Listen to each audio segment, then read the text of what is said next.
누가복음 14장 26절에요. 우리가 예수님의 제자가 되기에 필요한 자세에 대해서 말씀합니다. 예수님이 하신 말씀인데 들어보세요. 누구든지 내게로 오는 사람은 자기 아버지나 어머니나 아내나 자식이나 형제나 자매뿐만 아니라 심지어 자기 목숨까지도 미워하지 않으면 내 제자가 될 수 없다.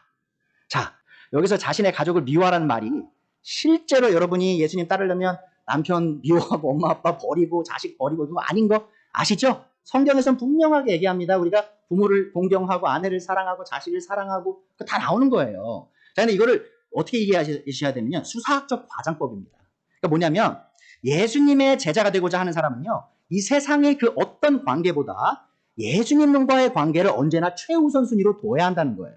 그러니까 내가 예수님을 너무 사랑해서 내 아내를 향한 사랑, 부모를 향한 사랑, 자식을 향한 사랑을 보면 와, 이 사랑, 예수님 향한 사랑이 너무 커서 미워하는 것처럼 보일 수도 있겠구나라고 느낄 정도로 예수님을 최우선순위로 두라는 것을 지금 예수님께서 말씀하고 있는 겁니다. 또한 그런 사람만이 예수님의 제자로서 불릴 자격이 있다라고 예수님께서 말씀하시죠. 그래서 마태복음 10장 37절도 비슷하게 예수님께서 말씀하셨어요. 나보다 아버지나 어머니를 더 사랑하는 사람은 내게 적합하지 않고 나보다 아들이나 딸을 더 사랑하는 사람은 내게 적합하지 않다. 굉장히 두려운 말씀이에요. 사실 제가 전도할 때 이 말씀 들이밀면요. 교회 올 사람 그렇게 많지 않습니다. 근데 지금 예수님의 전도법이 뭐죠? 와, 우리 예수님은요. 너무 직접적이세요, 사실. 요즘에 전도왕인 분들은요. 아마 예수님이 막았을 거예요. 예수님 이렇게 말씀하시면 사람들 아마요. 이렇게 하셨을 텐데 지금 예수님께서 뭐라고 하시죠? 너네가 나보다 누군가를 더 사랑하면 너는 내 제자 될 수 없어라고 직접적으로 말씀하시는 거예요. 예수님께서 단순하게 우리와 다른 사람 간의 관계만을 말씀하고 계시지 않으면 주목하십시오.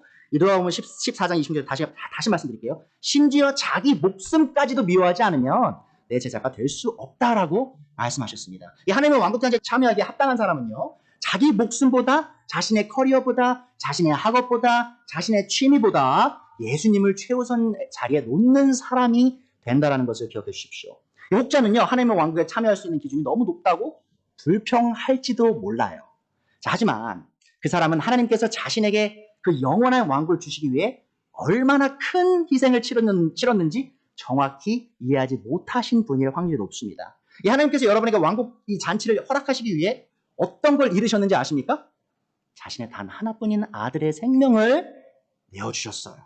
자, 그럼 예수님께서 우리의 구원을 위해 어떤 희생을 치르셨죠? 자, 여러분이 왜 여러분의 가족보다 예수님을 더 우선순위에 둬야 될까요? 왜 여러분의 부모님보다, 여러분의 아내보다, 자녀보다 왜 예수님을 더 우선순위에 둬야 됐을까요? 여러분, 예수님께서 십자가에 돌아가실 때 그 장면 아시나요? 요한복음 19장에 나오는데 예수님 바로 앞에 누가 서 있는지 아십니까? 마리아, 그의 생모가 거기 서 있었어요. 예수님이 거기 돌아가시면 지금 첫째 아들이었잖아요, 예수님이. 그러니까 자기의 어머니, 생모를 모셔야 할 그 의무를 다 하지 못하게 된 거예요. 예수님이 물론 하나님의 아들이시지만 동시에 마리아의 인간적 아들로서 그 큰 책임감을 느끼셨겠죠. 그래서 뭐라고 말씀합니까? 26절에 보시면 어머니, 예수님이 마리아에게 말씀하십니다. 이 사람이 어머니의 아들입니다. 여기서 말하는 이 사람은 바로 요한이에요. 사도 요한을 가리키면서 사도 요한에게 이제 이 사람이 당시 내가 하던 일을 어머니를 위해서 해줄 겁니다 하고요. 그 다음에 이 제자에게는 자, 이분이 내 어머니다 하시고 그리고 나서 이제 좀 이따 돌아가시죠. 그래서 그 요한이 마리아를 자신의 집에 모십니다. 자, 보세요. 예수님이 우리를 이 왕국잔치에 초대하시려고 자신의 어머니를 섬기는 것을 포기하셨다는 거죠. 얼마나 큰 희생을 우리를 위해 치르셨냐는 겁니다. 그래서 그런 분이 우리에게 너희도 똑같이 나를 이렇게 사랑해야 된다라고 말씀하시면 너무한 게 아닌 거예요. 자, 그럼 여러분이 왜 여러분의 재산과 집보다 예수님을 더 우선순위에 둬야 됩니까? 마태복음 8장 20절이죠. 예수님께서 그렇게 말씀하셨다. 여우도 굴이 있고 하늘을 나는 새도 보금자리가 있으나 인자는 머리 둘 곳이 없다. 여러분, 예수님이요 집도 없으셨어요. 뭐 속된 말로 집도 절도 없으셨어요. 자, 여러분, 제가 사실 여기 관사에 살잖아요. 교회에서 제공해준 관사에 살 때 저희가 이 관사를 전체를 사용하게 됐을 때 제가 이 마태복음 8장 20절을 보고요 엄청 울었습니다. 이거 읽다가 제가 완전 무너졌어요. 물론 제 집은 아니지만 어쨌든 제가 머리 둘 곳은 있잖아요. 근데 하나님의 아들께서 나를 위해 머리 둘 것도 없는 상황으로 오셨구나. 그 은혜가 얼마나 큰지 제가 울부짖을 수밖에 없었어요. 너무 감사해서.